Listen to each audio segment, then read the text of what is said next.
అందరికీ నమస్కారం। ఈ వీడియో సిరీస్ లో మనం 10th క్లాస్ కి సంబంధించినటువంటి భౌతిక శాస్త్రము అదే విధంగా గణిత శాస్త్రములు అనేవి మీకు సిరీస్ లో ఇవ్వడం జరుగుతుంది। చాలా మంది విద్యార్థులు 10th క్లాస్ అంటే 10th క్లాస్ ఫిజిక్స్ చాలా ఇబ్బంది పడుతున్నామని అదే విధంగా 10th క్లాస్ అయిపోయినాక పాలిసెట్ గాని ఏపీఆర్జేసీ కి సంబంధించి గాని ఏవైనా ప్రశ్నలను ఏ విధంగా సింపుల్ గా ఆన్సర్ చేయడం ఎలా అని చాలా మంది అడగడం జరిగింది। వాళ్ళందరి ఐడియా మీదకు వాళ్ళందరి కోరిక మీదకు ఈ వీడియోస్ తయారు చేస్తున్నాం। సో ఈ వీడియోస్ అనేవి డే బై డే కంటిన్యూగా మీకు టోటల్ ఫిజిక్స్ అండ్ మ్యాథమెటిక్స్ పూర్తిగా అనేది రావడం జరుగుతుంది। సో అందులో భాగంగా ఈరోజు మనం ఫిజిక్స్లో ఉన్నటువంటి మొదటి పాఠం తీసుకుందాం, ఉష్ణం అనేది తీసుకుందాం। సో ఉష్ణం గురించి తీసుకునేటప్పుడు సో బేసికల్గా చాలామంది ఉష్ణోగ్రత మనకి చాలా ఈజీగా వాడుతూ ఉంటారు। ఉష్ణోగ్రత అని చాలామంది ఉష్ణం అని అదేవిధంగా వేడి అని వాడుతూ ఉంటాం। అయితే ఈ మూడింటికి ఏమైనా సంబంధం ఉందా? ఉష్ణాన్ని మనం వేడి అంటాం, సో ఉష్ణోగ్రతకి ఉష్ణానికి ఏమైనా సంబంధం ఉంటుందా? సో ఈ రెండింటిని మనం ఏ విధంగా మనం అర్థం చేసుకోవాలి? ఉష్ణం అనేది బేసికల్గా చూసుకున్నట్లయితే ఒక శక్తి స్వరూపం। సో ఈ శక్తి స్వరూపం వల్ల ఒక వ్యవస్థలో ఏమవుతుంది, ఉష్ణ మార్పు అనేది రావడం జరుగుతుంది। ఆ ఉష్ణ మార్పుని కానీ మనం పరిశీలించాలని ఒక భౌతిక ప్రక్రియ ద్వారా అంటే స్పర్శ ద్వారా కానివ్వండి లేదా ఏదైనా ఇతర పరికరాల ద్వారా కానీ మనం పరిశీలించేటప్పుడు మనకి కాస్త వేడిగా ఉన్నట్టు చల్లగా ఉన్నట్టు అనిపిస్తుంది। ఇలా వేడిగా ఉంది లేదా చల్లగా ఉంది అనిపించేటటువంటి ఒక భౌతిక ప్రభావాన్నే మనం ఉష్ణోగ్రత అని పిలుస్తాము। ఉష్ణం వల్ల ఉష్ణోగ్రత మార్పు అనేది రావడం జరుగుతుంది। ఉష్ణం అంటే ఇది ఒక శక్తి స్వరూపం, అధిక ఉష్ణోగ్రత నుండి అల్ప ఉష్ణోగ్రత వైపు ప్రయాణించే లక్షణం ఉండేటటువంటి ఒక శక్తి మాత్రమే। ఆ శక్తి వల్ల ఆ వ్యవస్థలో వచ్చేటటువంటి మార్పుని ఏదైతే మనం భౌతిక ప్రమాణాల ద్వారా మనం తెలుసుకుంటున్నామో దాన్నే మనం ఉష్ణోగ్రత అంటాము। అయితే ఉష్ణంకు ఉండే లక్షణం ఏంటి, ఉష్ణోగ్రతకు ఉండేటటువంటి లక్షణం ఏమిటి? ఉష్ణం అనేది ఎల్లప్పుడూ కూడా మనకి ఎలా ఉంటుంది, అధిక ఉష్ణోగ్రత నుండి అల్ప ఉష్ణోగ్రత వైపు ప్రయాణిస్తుంది అని చెప్పుకున్నాం। సో ఇవైనా డైరెక్ట్ మరి నిత్య జీవితంలో సంఘటనలు ఏమైనా ఉన్నాయా? రైట్, ఎప్పుడైనా మనం టీ చేసేటప్పుడు టీ కట్టెల హ్యాండిల్ పట్టుకున్నట్లయితే కాసేపు అయిన తర్వాత స్టవ్ నుండి వేడి అనేది ఆ కట్టెల్లోకి రావడం, కట్టెల నుండి నేరుగా మన హ్యాండిల్లోకి రావడం, తర్వాత మన చేయి వేడిగా అనిపించడం అనేది జరుగుతుంది। ఈ విధంగా మనకి అంతేకాకుండా ఏదైనా వేడి వంటకంలో కానీ మనం స్పూన్ పెట్టి అలా మిక్స్ చేస్తూ ఉంటే కాసేపటికి స్పూన్ వేడెక్కిపోవడం అనేది జరుగుతుంది। కారణం అధికంగా ఉండేటటువంటి ఏదైతే వంటకంలో ఉండే వేడి అనేది స్పూన్ ద్వారా మన చేతికి రావడం అనేది జరుగుతుంది। ఈ విధంగా ఉష్ణం అధిక నుండి అల్పం వైపు ప్రయాణిస్తుంది మనం చెప్పవచ్చు। అయితే ఈ ఉష్ణ ప్రభావం వల్ల ఉష్ణోగ్రతలో మార్పు వస్తుందని చెప్పారు। మరి ఉష్ణాన్ని ఏ విధంగా మనం కొలుస్తాం, అలాగే ఉష్ణోగ్రతని ఏ విధంగా కొలుస్తాం? సో ఉష్ణాన్ని సాధారణంగా మనం CGS విధానంలో అయితే మనం క్యాలరీల్లో కొలుస్తాం, కెలోరీమీటర్ ఉపయోగించి మనం కొలవడం జరుగుతుంది। దీనికి ప్రమాణాలు క్యాలరీలు అని చెప్తాం। సో ఉష్ణాన్ని కొలవడానికి ఉపయోగించే పరికరం ఏది అంటే కెలోరీమీటర్ అని చెప్తాం। కెలోరీమీటర్ ఉపయోగించి కొలుస్తాం కాబట్టి వాటిని క్యాలరీలు అంటాం। అదే ఎంకేఎస్ పద్ధతిని తర్వాత SI పద్ధతిలోకి మార్చడం జరిగింది కాబట్టి SI పద్ధతిలో ఉష్ణానికి ప్రమాణాలు ఏమిటి అంటే ఇక్కడ జౌల్స్ అని మనం చెప్తాం। సో జౌల్స్, సో అయితే ఒక క్యాలరీ ఈజ్ ఈక్వల్ టు ఎన్ని జౌల్స్ సమానం అంటే 4.186 జౌల్స్కి సమానం అని చెప్పవచ్చు। ఒక క్యాలరీ ఈజ్ ఈక్వల్ టు 4.186 జౌల్స్కి సమానం। అంటే ఎవరైతే పాలిసెట్ రాయబోతున్నారో వాళ్ళకైతే ఈ వాల్యూస్ చాలా ఇంపార్టెంట్గా ఉంటాయి కాబట్టి వాల్యూస్ పైన కూడా మనం దృష్టి పెట్టాల్సిన అవసరం ఉంటుంది। సో MKS పద్ధతిలో ఉష్ణానికి ప్రమాణాలు క్యాలరీస్, అదే CGS పద్ధతిలో అయితే క్యాలరీస్ అని చెప్తాం। మరి అదేవిధంగా అయితే మరి ఉష్ణోగ్రతకు ప్రమాణాలు ఏమిటి అంటే ఒక వ్యవస్థ ఉష్ణోగ్రత అంటే అది ఎంత వెచ్చగా ఉందా చల్లగా ఉందనేటువంటి ఒక భౌతిక స్వభావాన్ని మనం ఉష్ణోగ్రత అని పిలుస్తాం। మరి ఉష్ణోగ్రతకి చాలా ప్రమాణాలు గతంలో వాడుకలో ఉండేవి, వాటి గురించి ఒకసారి టచ్ చేసుకుంటూ ప్రజెంట్లో ఉపయోగిస్తున్న వాటి గురించి వెళ్దాం। పూర్వకాలంలో మొదట ఫారెన్హీట్ స్కేల్ ఉపయోగించారు, ఆ తర్వాత డిగ్రీస్ ఆఫ్ సెల్సియస్ ఉపయోగించారు, ఆ తర్వాత కొద్ది రోజులు రాయమర్ స్కేల్ ఉపయోగించారు, ఆ తర్వాత ప్రజెంట్ ఇప్పుడైతే కెల్విన్ మాపనాన్ని ఉపయోగిస్తున్నాం। సో వీటి యొక్క మధ్య ఉన్నటువంటి సంబంధం ఏమిటి? వీటి ప్రమాణాలు ఒక పాలిసెట్లో మ్యాక్సిమం అడుగుతూ ఉంటాడు, డిగ్రీస్ ఆఫ్ ఫారెన్హీట్ని కెల్విన్లో మార్చమని, కెల్విన్ని డిగ్రీ ఆఫ్ సెల్సియస్లోకి మార్చమని అడుగుతూ ఉంటాడు। సో దీన్ని ఏ విధంగా చేస్తాం ఫస్ట్ ఆఫ్ ఆల్ చూద్దాం। సో నీరు అనేది ఘనీభవనం అంటే గడ్డ కట్టిన స్థితిలో నీరు గడ్డ కట్టినప్పుడు ఉండేటటువంటి ఉష్ణోగ్రతను ప్రారంభంగా తీసుకున్నారు. అదేవిధంగా నీరు మరుగు స్థానం ఏదైతే ఉందో దాన్ని అంత్యస్థానంగా తీసుకొని ఈ ప్రమాణాలను అనేవి ప్రామాణీకృతం చేయడం జరిగింది. ఉదాహరణకు ఫారెన్హీట్ తీసుకుందాం. ఫారెన్హీట్లో నీరు గడ్డకట్టి ఉన్న డిగ్రీస్ని 32 డిగ్రీల ఫారెన్హీట్గా మనం చెప్పడం జరుగుతుంది. అదే మరుగు ఉష్ణోగ్రత అయితే 212 డిగ్రీల ఫారెన్హీట్ అని చెప్పడం జరుగుతుంది. అంటే ఈ మొత్తాన్ని ఎన్ని భాగాలు చేయడం జరిగింది? 180 భాగాల్ని చేయడం జరిగింది. ఇది మనం గుర్తుంచుకోవాలి.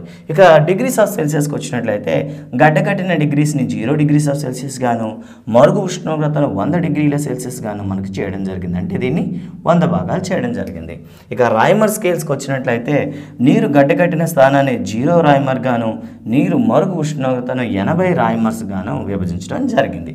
అదేవిధంగా కెల్విన్ స్కేల్కి వచ్చినట్లయితే ఈ కెల్విన్ స్కేల్ అనేది మనం డిగ్రీస్ ఆఫ్ సెల్సియస్ నుండి క్యారీ చేస్తాం కాబట్టి నీరు గడ్డకట్టిన ఉష్ణోగ్రత ఏదైతే ఉందో దాన్ని 273 K గాను అదేవిధంగా మరుగు స్థానాన్ని 373 K గాను మనం చెప్పడం జరుగుతుంది. ఇది సెల్సియస్ మాపనాన్ని మనం అనుసరిస్తూ ఉంటాం. అయితే ఎగ్జామ్ పాయింట్ ఆఫ్ వ్యూలో వీటిపైన ఏ విధంగా ప్రశ్న అడుగుతుంటాడు అంటే ఏదో ఒక స్కేల్లో మనకి ఉష్ణోగ్రత ఇచ్చి రెండవ స్కేల్లో ఉష్ణోగ్రతను అడగడం జరుగుతుంది. ఫర్ ఎగ్జాంపుల్ 30 డిగ్రీల సెల్సియస్ను కెల్విన్లో మార్చండి ప్రశ్న.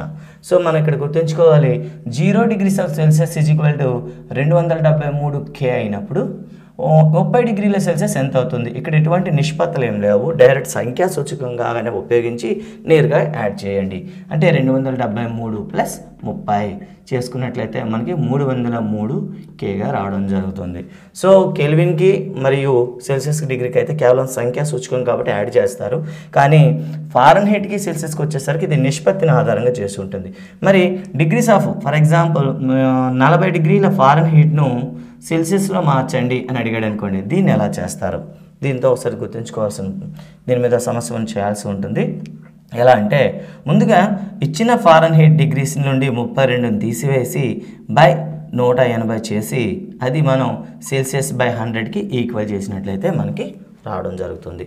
సో ఉన్న నిష్పత్తిని మనం చూద్దాం. 40 degrees minus 32 by 180 is equal to C by 100. So దీన్ని సింప్లిఫై చేస్తే 40లో 32 తీస్తే 8 by 180 is equal to C by 100. Therefore C is equal to 80 by 180 into 100. So 0 0. So 80 by 18 వస్తుంది. దీన్ని సింప్లిఫై చేస్తే 2 9 జా 240 జా 3 1 జా 3 4 జా 36 పాయింట్. అదేవిధంగా 6 ఉంటుంది కాబట్టి 9 4 జా 36 అండ్ సుమారుగా 9 5 జా వేసుకోండి, 9 6 జా వేసుకోండి. సో ఈ విధంగా మనకి 4.6 డిగ్రీస్ సెల్సియస్గా మనం చెప్పవచ్చు. ఈ విధంగా ఫారెన్హీట్ నుండి సెల్సియస్లో అడిగినట్లయితే ఈ ఫార్ములా ఉపయోగించేస్తారు. సో ఫారెన్హీట్లో ఇచ్చేసి కెల్విన్లో మార్చమంటే మాత్రం ఖచ్చితంగా సెల్సియస్లో మార్చిన తర్వాత కెల్విన్లోకి మార్చండి. ఈ విధంగా మనం ఒక స్కేల్లో ఇచ్చే ప్రమాణాలని ఉష్ణోగ్రతని రెండో స్కేల్లోకి మార్చడం అనేది జరుగుతుంది. ఇక తర్వాతకు వచ్చేసి ఇక టెక్స్ట్ బుక్లో వచ్చినట్లయితే ప్రారంభంలో మనం ఒక మాట చెప్పుకున్నాం, ఉష్ణం అనేది అధిక ఉష్ణోగ్రత నుండి అల్ప ఉష్ణోగ్రత వైపు ప్రయాణిస్తుందని చెప్పాం. అయితే దీనికి ఏమైనా మనకి ఎక్స్పెరిమెంట్ ఉందా అంటే టెక్స్ట్ బుక్లోనే నేరుగా ఒక ఎక్స్పెరిమెంట్ జరిగింది. ఇది 2014 పబ్లిక్ ఎగ్జామ్లో కూడా అడగడం జరిగింది. సో దీని మీద కొద్దిగా కాన్సన్ట్రేషన్ పెట్టినట్లయితే దాన్ని ఈజీగా మనం హ్యాండిల్ చేయవచ్చు. ముందుగా ఒక బీకర్ని తీసుకుందాం. ఎక్స్పెరిమెంట్లో కావాల్సిన పరికరాల్లో ముందుగా ఒక గాజు బీకర్ తీసుకోవాలి.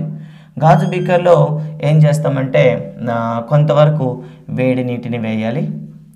సో వేడి నీటి అనేది టెంపరేచర్ ఎంత తీసుకోవాలి సార్ అంటే ఎంతైనా తీసుకోవచ్చు, కాకపోతే మెజర్ చేయడానికి కాస్త ఈజీగా ఉండాలి కాబట్టి కొద్దిగా ఎక్కువ టెంపరేచర్ తీసుకోండి. సో ఏదైతే మనం వేడి నీళ్ళు పెట్టామో ఆ వేడి నీటి యొక్క ఉష్ణోగ్రతను మెజర్ చేయడానికి ఒక థర్మామీటర్ని ఏర్పాటు చేయండి. సో ఇలా థర్మోమీటర్ అనేది చేస్తున్నట్లయితే ఆ వేడి నీటి యొక్క ఉష్ణోగ్రత అనేది మనం ఎప్పటికప్పుడు మెజర్ చేయవచ్చు. ఇక ఈ మొత్తం ఏర్పాటులో ఈ అంచులు వెంబడి కొద్దిగా కొబ్బరి నూనె లోపల పడేటట్లు చూడండి. కొబ్బరి నూనె వేసేటప్పుడు చాలా జాగ్రత్తగా మొత్తం కలిసిపోకుండా జాగ్రత్తగా మనం జాగ్రత్త పడాలి. ఇలా చేసినట్లయితే ఏమవుతుంది, క్లియర్గా మనకు కనిపిస్తుంది, కిందన వేడి నీరు కనిపిస్తుంది, పైన కొబ్బరి నూనె కనిపిస్తుంది. ఈ కొబ్బరి నూనె అయితే ఏదైతే వేసామో ఆ కొబ్బరి నూనెలో మరో థర్మోమీటర్ పెట్టండి. సో ఈ థర్మోమీటర్ రీడింగ్ అనేది ఎప్పటికప్పుడు పరిశీలిస్తుండండి. సో ప్రారంభ స్థాయిలో చూసుకున్నట్లయితే వేడి నీటిలో పెట్టిన థర్మోమీటర్ రీడింగ్ అనేది ఎక్కువ చూపిస్తుంది, ఎందుకంటే వేడి నీరు కాబట్టి. అదే వేసిన కొబ్బరి నూనె యొక్క రీడింగ్ అనేది సాధారణంగా ఉంటుంది, ఎందుకంటే గది ఉష్ణోగ్రత వద్ద తీసుకున్నాం కాబట్టి. కాసేపు అయిన తర్వాత ఈ వేడి నీటిలో ఉష్ణోగ్రతలో చూపించేటటువంటి ఈ థర్మోమీటర్ యొక్క రీడింగ్ క్రమక్రమంగా తగ్గడం మీరు చూస్తారు. అదేవిధంగా కొబ్బరి నూనెలో ఉండేటటువంటి థర్మోమీటర్ రీడింగ్ అనేది క్రమక్రమంగా పెరగడం జరుగుతుంది. అదేవిధంగా కాసేపు అదేవిధంగా దాన్ని పరిశీలించినట్లయితే రెండు ఉష్ణోగ్రతల కొలమానాలు కూడా సమానంగా చూపిస్తూ ఇక ఎటువంటి మార్పులు లేకుండా నిశ్చలంగా ఉండిపోవడం జరుగుతుంది.